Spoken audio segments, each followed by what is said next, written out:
Saio hau Nafarroako gobernuak diruz lagundu du.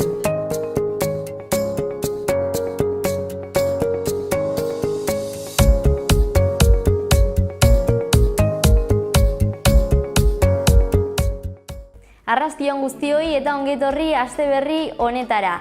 Otsailak 25 dugu gaurko astelena eta gaurko saio honetan zer edukiko dugu. Alde batetik elkarrizketa bat Aritz Aiesa mankomunitateko lehendakaria Iruin herriko mankomunitatearen presidentea izango dugu. 2018ko ebaluaketa egingo digu eta zenolako urtea espero duten ere kontatuko digu. Besteak beste gainera orain dela gutxi errekonozimendua jaso zuten Aspapelen eskutik, Aspapel elkartetik, eta esan bezala gero xehetasunak. Ez da izango dugun gauza bakarra, gaurkoan pasatako asteburuari buruzko edo pasatako asteburuko bi ekitaldi eskainiko dizkizuegulako. Alde batetik, kauteroak, badakizu inauteri garaian gaudela, eta hori dela eta Iruñeko kaletatik soinua eta alaitasuna zabaltzen ibili ziren, gero esan bezala botako dugu. Eta bukatzeko Nabartur. Baluartek pasatako asteburuan, pasatako egun hauetan Nafarroako eta mundu mailako turismo azoka hartu zuen, han izan ginen eta gero zuek ikusteko aukera izango duzue. Has gaitezen!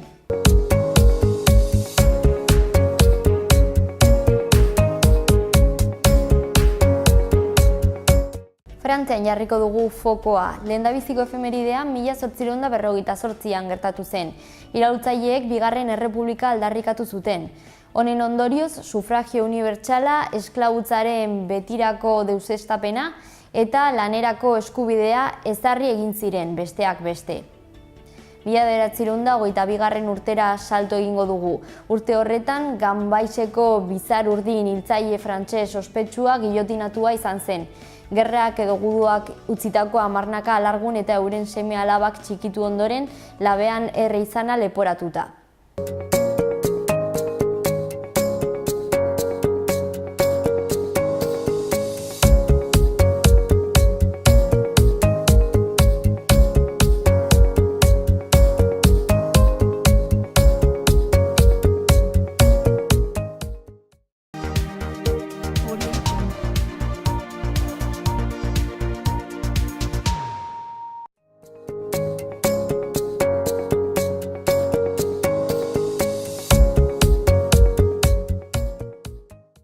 Hauek dira otsailaren 25ko titularrak. Sanferminetako kartel lehiaketan parte hartzeko baldintzak edo oinarriak ezagutarazi egin dira. Lanak aurkezteko azkenengo eguna martxoaren 20 izango da. Apirilaren 5ean epaimahaiak 20 aukeratuko ditu. Gero edo ondoren euskarri gogorrean aurkeztu beharko direnak. Iruñeko udalak eta Nasubintxak eraikin bat sortuko dute Azpilagainan, 75 urtetik gorakoendako alokairuko 32 apartamentu eta zentro komunitario bat hartuko ditu proiektu honek, zure tokia izenburupean. Jubiloteka bat ere izango da bere barne. Gaur otsailak 25, Iruñeko udal korporazioak udaltzaingoaren bideowall berria, hau da Nafar hiriburuko Iruñeko kamera guztiak ikusarazten dituen bideo-horma, bisitatu du. Barkos lehendakariak Nafarroak trafikoari eta bide segurtasunari buruzko eskumenak behin betiko bere gain hartzeko xede nagusia hartuko duela errepikatu du. Ekitaldi instituzionalaren buru izan da foruzaingoaren eguna dela eta 35 sari eman dira. Foru gobernuak garraio berezien baldintzak hobetzeko neurriak aplikatu ditu. Labriteko pasabidea eraiki zuten enpresek 3. txosten teknikoa eskatu dute.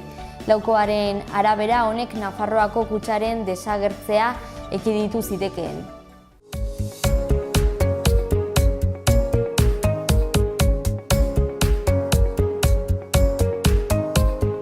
Egunkarietako azalak birpasatuko ditugu orain. Lehendabizi Diario de Navarra. Titular nagusian, txikizkarien salmentek behera egiten jarraitzen dute Nafarroan. Azaleko irudian, Juanjo Aragon Patxi Bueno erizainari irrifar bat eskaintzen ikusi daiteke. Orain dela 3 urte bizitza salbatu egin baizion. Antonio Urbiola poliziaren lorpena ere izan zen, gizonak bihotz gelditze bat izan zuen kalean. Buenoren esaldi bat jarri dute izenburuan.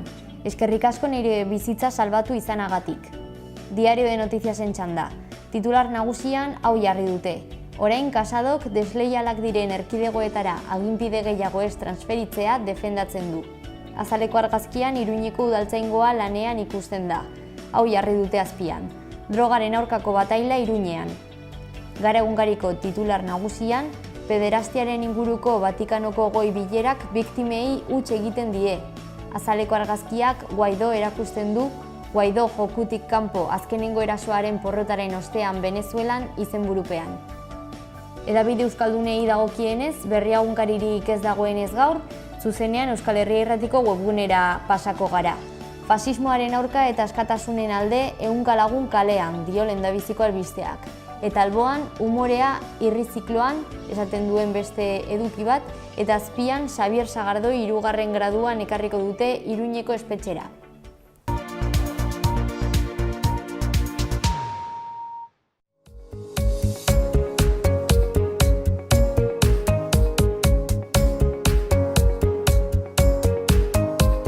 Goazen Iruñ herriko agendarekin. Martxoaren 29 arte Ingurumen Hezkuntzako Museoan Iñaki Bergararen artzaina tradiziora lotutako bizitza erakusketa ikusgai izango da. Bestalde, martxoaren 3 arte Iruña eta Barainaineko taberna ezberdinetan, ogitarteko txikien eta arkakusoen bigarren txapelketaren baitan dastaketak eskainiko dira, 3,50 balio du bakoitzak. Gaur arratsaldeko 7etan El Corte Inglesen solasaldi literarioa gazteleraz, Gailur ekaiztsuak edota Cumbres borraskosas liburuaren inguruan. Bihar arratsaldeko 6etan Burlatako liburutegian, ipuin kontalaria ingelesez 4 urtetik gorako umeentzat.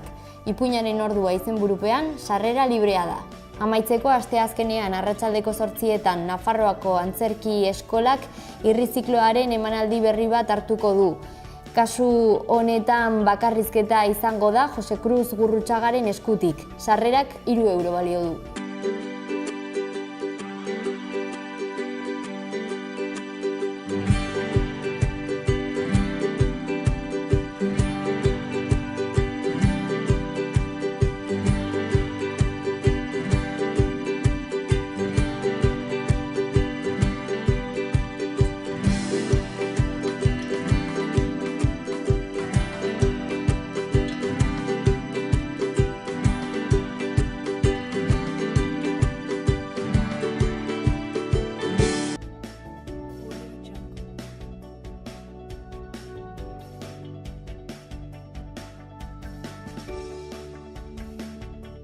Goizan lanbroa nagusi, zerua laino gutxiken edo oskarbi egongo da egunean zehar. Haize ahuleta aldakor ibiliko da, hego osagaikoan nagusi izanik. Temperaturan aldaketarik ez, zenbait tokitan izotz txikia egingo du. Asteartean goizean lanbroa, zerua laino gutxiken edo oskarbi mantenduko da egunean zehar. Hego osaiko haize ahul bizia ibiliko da, temperatura minimoetan aldaketarik ez eta maksimoak berdin jarraituko dute edo gutxi jaitsiko dira. Zenbait tokitan izotz txiki egin dezake.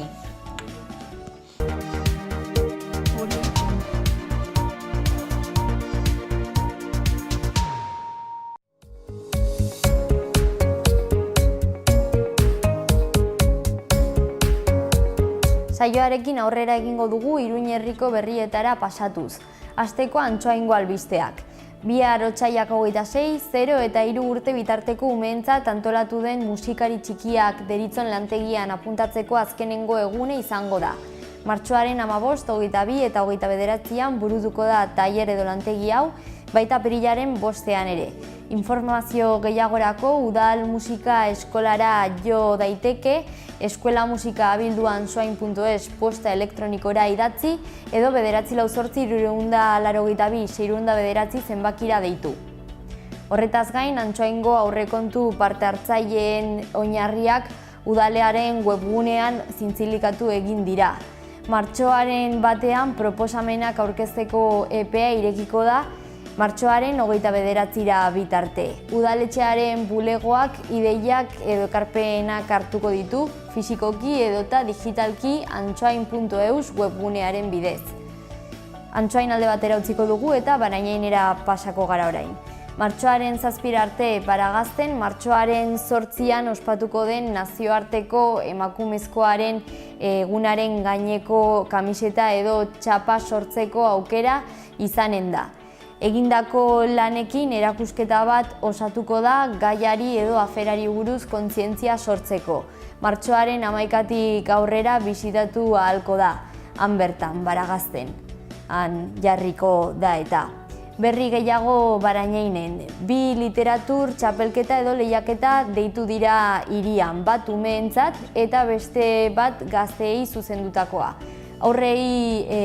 Aurrenari dagokionez euskeraz da eta aski ezaguna, aurtengoa 30. edizioa da eta. Bietan lanak aurkezteko azkenengo eguna maiatzaren 3 izanen da.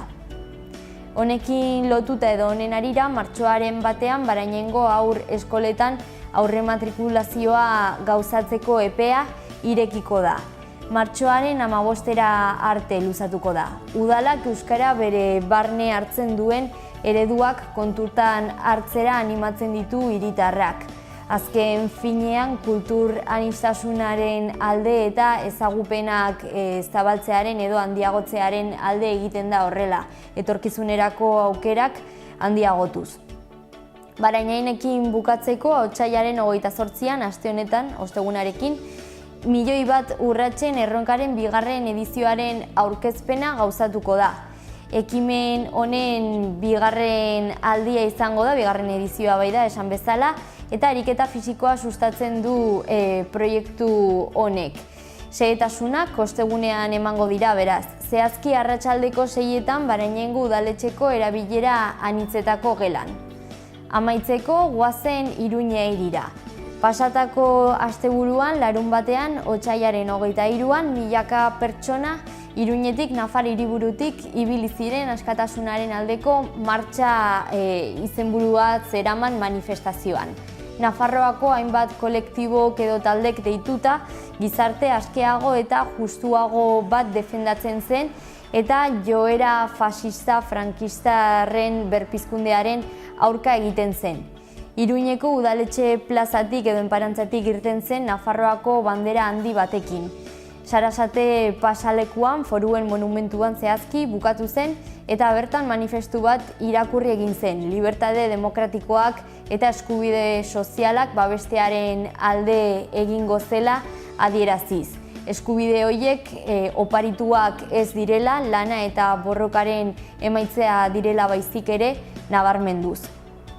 Afera zaldatuko dugu berri gehiago bai daude Iruñan. Martxoaren 18tik maiatzaren 31ara bitarte, helduendako igeriketa ikastaro bat eskainiko da eta apuntatzeko epea irekita dago. Online edo digitalki gauzatu daiteke Nafarroako igeriketa federazioaren web-orriaren bitartez. Presentzialki inskribatzeko epea martxoaren 11an irekiko da. Zehatz-mehatz martxoaren 14 arte. Honetaz gain, aurten 2019an Iruñeko udalak bere aurrekontuaren 76% kooperazio internazionalerako ekintzetara bideratuko ditu, 1,5 milioi euro. Gaurko otsailaren 25erako Nafarroako aldizkari ofizialean diru laguntzen lehendabiziko 3 deialdiak argitaratzea espero edo aurreikusten da. Ez da udalarekin, Iruñeko udalarekin zerikusia duen albiste edo berri bakarra. Konsistorioak Monjardin mendia kalean izango den lehendabiziko korridore seguruaren ikastetxeen arduradunak aurkeztu egin ditu. Etorbidea kilometro batekoa da eta 6 hezkuntza zentro ditu inguruan, 5.100 ikasle osotara. Bukatzeko, gaur otsailak 25, Soinutzen kaleko igogailuak hobetzeko obren edo lanen azkenengo fasea hasi da, edo lanak hasi egin dira. Lan hauek apirilera arte luzatuko dira.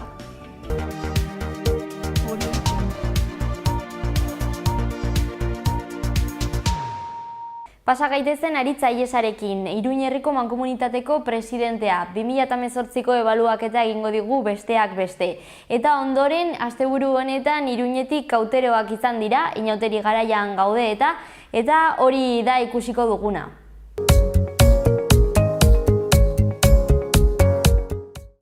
Iruin herriko mankomunitateak Aspapel, ore, paper eta kartoi fabrikatzaileen Espainiako elkartearen errekonozimendu gorena jaso du 2017an egindako bilketa bikainagatik. Hau komentatuko dugu beste gai batzuen artean Aritz Aiesarekin mankomunitateko lehendakaria. Arratsaldeon eta zorionak. Mila esker eta egun arratsaldeon, bai. Bai, zer moduz ongi? Ongi, pozik. Azkenean olako lanaren ondorioak errekonozimendu bitartez jasotzea pozik. Eta poztekoan ikuste ere gizarteak edo hiria, gure eskualdeak jasotzen duela herritarrek azken finean. Baina hori azkenean egindako kudeaketa bikaina hor dago. Nola antolatzen zarete, zen nolako kanpaina du urtea izan zen? Bai, paper bilketan, estatu mailan ikuste, ustez gara aintzinarienak eta azkenean kopuru handiena biltzen duguna. Orduan alde horretatik oso pozik gaude. Beste arlo batzutan, oraindik salto bat egiteko daukagu, ontzietan ere nahiko ongi kokatua gaude, baina egia da oraindik salto bat egin dezakegula eta gero batez ere materia organikoan hor daukagu erronka 2015tik aitzina saiatzen ari garena eta salto bat egin behar duguna horretarako ere jarri dugu martxan froga pilotoa auzoetan etxetik bereizketa ahalik eta hoberen egiteko hortan gabiltza, oso datu onak ateratzen dira. Eta 2018an ere argitaratu genuen orain dela hilabete eskas bat, izan dugu 10% gora bilketa berezian. Beraz, alde horretatik oso pozik, materia organikoan hor jarri nahi dut fokoa zeren oso garrantzitsua da hori etxetatik bereizita ateratzea, eta modu horretan kudeaketa asko errazten da, gauza bakoitza bere lekuan kokatuta, gaiak gauzak berriro zirkula egin dezakete ekonomi zirkular ideia horretan. Bai. Sari edo aitortza honi dagokionez, 3. aldia jasotzen duzuena? Bai, 3. aldiz, 3 ediziotan eginda pajarita urdin sari hau, 2015an, 2016 eta 2017an. Espero dugu eta gainera, hola izanen da, 2018an maila berean egongo garela, zeren zenbakiak osonak dira, eta 4. izango gara, eta, 3 maila daude eta gu maila gorenean gaude, eta beraz, zorionak Iruin herria eta Iruin herriko bizilagunei. Bai, irakurri dudalako 40 izan zirela saridunak, baina horietatik 19 aitortza goren hori jasotakoak. Hori da, eta 19 horien artean, esan behar dugu, zeren hola da, gehien bereizten dugunak estatu mailan Iruin herriko mankomunitatea gara, beraz, argi dago, paperan behintzat ongi bideratua daukagula lana. Baina erronkak daude oraindik. Bai, erronka daude, hondakinekin gabiltza legealdi osoa lanean, jasotakoa berbideratzen, hau da, gaikako bilketa txetik eta jatorrian ongi egitea, horretan ere, orain dela hilabete urtearekin hasieran jarri genuen Burlatako garbigunea martxan, oso instalazio berezia delako, zeren herritik oso gertu dago, besteak dauzkagu kanpoaldean, hiperreroski inguru horretan eta baita ere Morea inguru horretan, eta gero hau beste puntu finko bat izango da Burlatako Beloso maldaren hasieran. Beraz oso kokapen ona, ere astero hurbiltzen dira herri eta auzoetara, eta hori nabarmendu nahi dut, zeren jatorrian bereiztearen garrantzia oso handia da. Eta batez ere gailu handiak eta beste bizitza bat ahalbidetzeko ahalbidetu izan ditugun gauzekin beste bizitza bat daukatela, da ordenagailuak, gailu elektronikoak, baita ere etxetan altzairuak edo lakoak, eta espero dugu hortik bilketa kopurua handitzea. Eduki, sistema, kartoi eta paperaren horretara bueltatuz, nola esan du, galdetu, nola antolatzen zareten, zenbat edukiontzi dauden, ze... Bai, guk azkenean gure bilketa eredua nahiko badaukagu bilketa eredu ezberdinak, baina bai egia esan hirigunetan edo behintzat daukagu edukiontzia dauden toki bakoitzan daude frakzio guztiak. Beira batzutan ez dago, baina beira kenduta, papera, ontziak, organikoa eta errefusa daude guztietan. Eta hori eskura eta oso gertu jartzen dugu jendearengan, orain ez naiz kapaz esateko zenbat irla daude, baina ikusten da gure kaleetan edukiontziak daudela, eta gero adibidez, bauzkagu beste eredu batzuk Iruñerrien, da adibidez Alde Zaharrean, Iruñeko Alde Zaharrean, bilketa berezia egiten dugu, papera atez-ate biltzena, kasu. Gero industrial batzuetan ere jartzen ditugu paper edukiontzi batzuk kokatuak sortzen den lekuetatik gertu, hortik kaptazioa bultzatzeko. Beraz, eredua arlo horretan ongi kokatua dago, beste batzuetan berbideratu behar dugu horregatik ere frogapilotoa eta eredu pixkat aldaketa eskatzen diguna. Herritarrak pozik daude ere, egin dituzue inkestak eta bar? Bai, oro har, bai. Nik uste jendeak onartzen duela eta barneratua duela etxetik bereizi behar dela, gero kostatzen da. Egia da, hori inkestak eta estudio soziologikoak egin ditugu, eta jasotzen duguna da jendea badakiela nola egin. Baina egia da, egiterakoan batzuetan kostatzen dela, eta ontzietan eta paperan nahiko pozik egongo ginateke, baina organikoan erronka dela, berriro esaten dut, hortan badaukagula salto bat egiteko, eta horretan nabaria izaten da batzutan kostatzen dela, jakin badakigula, gure etxetan jakin badakigula, baina kostatzen dela. Beraz, nik uste dut gure planeta kontutan izaten dugula danok, oso garrantzitsua dela ere bai ikuspegi hori, ez bakarrik gure etxea, baizik eta planeta inkluso ondia da, baina hola da, ez ikusten dugu denok nola daude itsasoak eta gure inguruak eta zer utziko dugun. Eta orduan hori kontutan izan da etxetik lanean apurka bidea egitea. Azpapelen datuen arabera, 44,9 kilogramo errekuperatu ziren. Bai, horretan oso datu honak dira, esaten dudanez, bikoizten dugu beste inguru batzuk. Hori ere, hemen sortzen ahalmena handia izanen delako. Nik uste dut ere paperarekin aldaketak egoten ari direla, bai egunkarietan edo oso nabaria dena eta gailu teknologikoetan, baina egia da hor dagoela eta kudeatzen ari garela. Beti esaten dugu gauza bera, hondakin hoberena sortzen ez dena, baina sortzekotan gero berizia izatea. Bai, eta hori birziklatzea, berreskuratzea, ez? Berreskuratzea, azkenean gaiak dira, azkenean gure naturak limite bat izanen duen momentu batean, eta hoberena ez da gutxiago sortzea, sortzekotan gainera bereiztea, ez? Horretan, adibidez hondakin planetan eta oso ongi bideratua dago, horretarako ere planta garatu nahi dugu tratamenduak bideratzeko eta sortzen dena bereizteko eta tratatzeko eta ongi uzteko zabortegian, orduan horretan gabiltza lanean. Bai, eta aipatu duzun sistema zirkular hori. Bai, azkenean hola da, gure hondakinak behin sortuta, ariketa badaude kanpainak eta horretan hondakin plana oso ongi bideratua dago, plastikoaren erabilera, sormena, esaten digu planak, Nafarroako hondakin planak, legealdi honetan onartutakoa, aurretik ez geneukana, esaten du 110 jaitsi behar dugula sortze kopurua.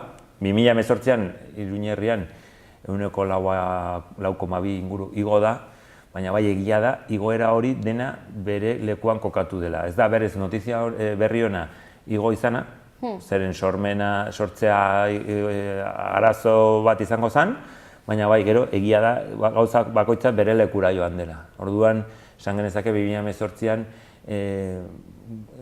gehiago berezi dugula, 1,10 batean Iruñerrian eta berez niretzat berri ona dela ere bai. Orduan, ebaluaketa positiboa iazkoa.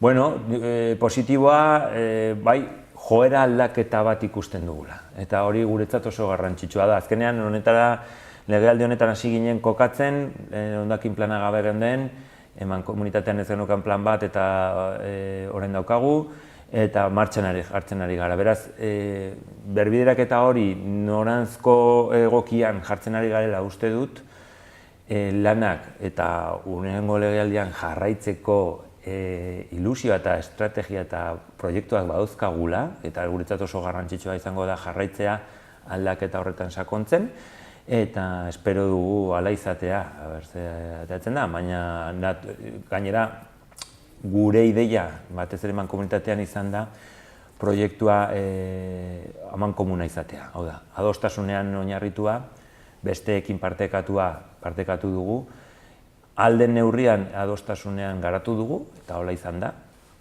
Eta behin pausuak benetan ikusten zirenean hor, hasi dira batzuk aldentzen, baina gu saiatu gara legealdi honetaz haratago proiektu sendo bat egitea.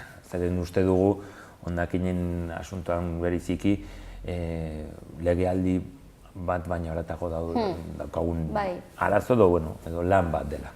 Bai, horrela da, luzerako proiektuak behar ditugu, bideratu behar ditugu denok amankomunean, azkenean gure atzean jendea egon behar da, ulertzen zer garatzen dugun, gurekin bat egiten, hau da, entitateekin edo udaletxeekin bat egiten, eta guretzat hori funtsezkoa da. Egia da azkenean ere neurri batean behartu behar dugula gauza batzuk egitera, azkenean organikoa bere lekura joateko kontzientzia eta hezkuntzaren bitartez badugu lortzen, beste pauso batzuk eman beharko ditugula. Neurri batean ematen ari gara, baina garrantzitsua da hori barneratzea. Bestela ez dakigu ze planeta utziko dugun eta ze arazoak egongo diren hemendik aurrera. Eta esan duzu, proiektu edo ekimenen artean, Burlatako garbigunea, mugikortasun plana ere hor dago? Bai, hondakinez haratago ere bai, gure ikuspegi estrategikoa eskualde bezala, Iruin herriarentzat, daukagu ere mugikortasuna, osasunarekin oso lotua dagoen gauza bat. Hirietan bizi garenok jasatzen duguna, herri batean ansoain, baina hiri antzadokena jasatzen dugu bai zarata, bai arnasketan, edo inkluso espazio publikoan, hau da, segurtasuna gure kaleetan, autoa gehiegi daudelako denok. Eta hori, argazki hori jaso genuen aurreko legealditik, amankomunean plan bat garatu dugu legealdi honetan, eta azkenengo pausua izango zen mugikortasun plan hau onartzea udal eta Nafar gobernuan eta mankomunitatean. Hortan gabiltza, denbora zestu, bukatzen ari zaigulako legealdi hau eta nahi dugulako onartua utzi hurrengorako, baina espero dugu martxoa eta apirila bitartean bukatzea lan hori eta proiektu estrategiko bat mahai gainean izatea, hurrengo legealdian garatu ahal izateko. Osasunean oinarritua bai, baina aldatzeko gure mugikortasun eredua hiri eta eskualde bezala. Eta egoitza berri bat, ez? Bai, garatzen ari gara. Salesas konbentua alde zaharrean, San Francisco eta aduana tartean dagoen eraikin hori berregituratu behar dugu eta barrut ikustu eta egoitza berria egin mankomunitaterako. Azkenean mankomunitatea gaur egun handitzen joan den heinean, bere beharrak asetu ditu bulego ezberdinetan. Orduan dauzkagu hiru egoitza administratiboa eta denak bateratzen ditugu egoitza batean.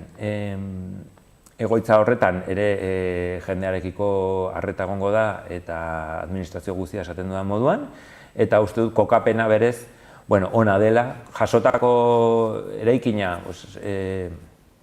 bere hausnarketa bat egin genuen legealdi hasieran, eta esan genuen, zer egiten genuen olakorekin, eta uste dugu, nik ala uste dugu ere bai, alde zaharrerako berri ona dela. Azkenean zonalde horretan, San Francisco inguruan eta behar du bultzada bat, eta eraberritze horrekin lortuko dugulakoan gaude. Azkenean 250 langile edo bilduko ditugu, eta jendearekiko hurbila izango delakoan, eta baitez ere oso gauza garrantzitsua UMNarekin, Nafarroako Unibertsitatearekin batera egongo gara egoitza horretan, ikuste oso lotura ederra izango dela bai mankomunitatean ikuspegitik, eta hala esaten dugut ere bai Nafarroako Unibertsitatean ikuspegitik. Bai, aberasgarria. Aberasgarria oso, azkenean lotura horiek egunerokoan ateatzen dira aukera asko, sortzen dira.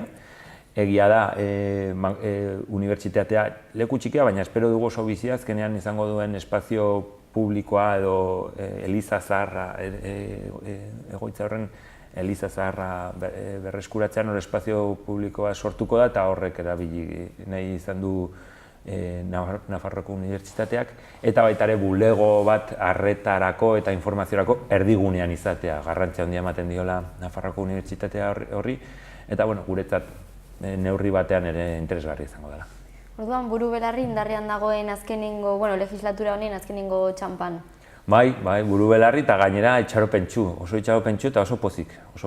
Lana arrunt egin dugu, asko eta indar metaketa handia egon da herriekin batera, eta nik uste dut espero dugu hurrengo legealdian bultzada hori jarraitzea eta sakontzea. Azkenean oso lan berezia da, jendearekiko hurbila dena, autobusa, hondakinak, ura, zer esan gantzake urari inguruan, eta bai, Ibai parkea edo Ezkaba parkea hemen gertu dagoen ere bai, eta guretzat ere hor proiektu holakoak garatzea oso aberasgarria da.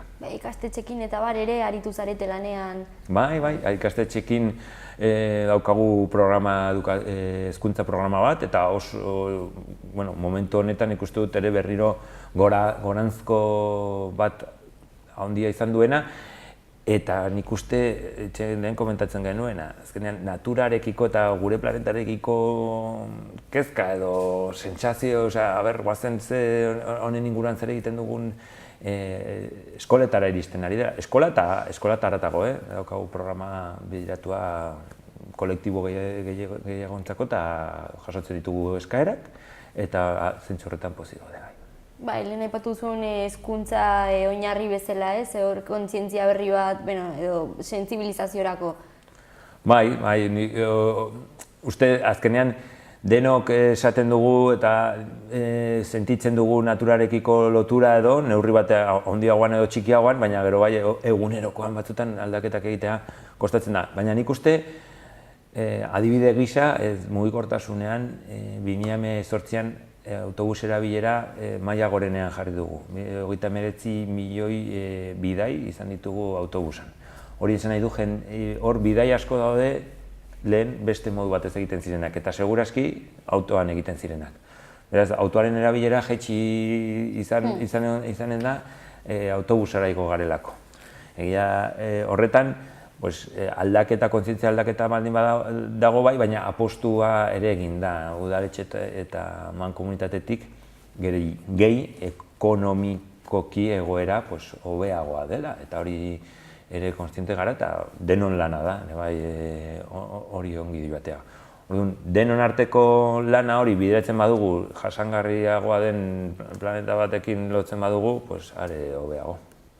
Ez dakit, zerbait gehiago nabarmendu nahi duzun? Nik uste errepasoa egin dugula, eta azkenean lan asko ganatzen ari garen entitate honetan, eta jendeak gertu jarraitzen duena, edo sentitzen duena inkluso, espero dugu egindako lana pitzadura batzuk izan da ere, modu honean jaso aldizatea jendearengatik. Esan bezala, zorionak izandako lorpenengatik eta animo lanarekin. Mila esker. Hurrengora arte. Hurrengora arte.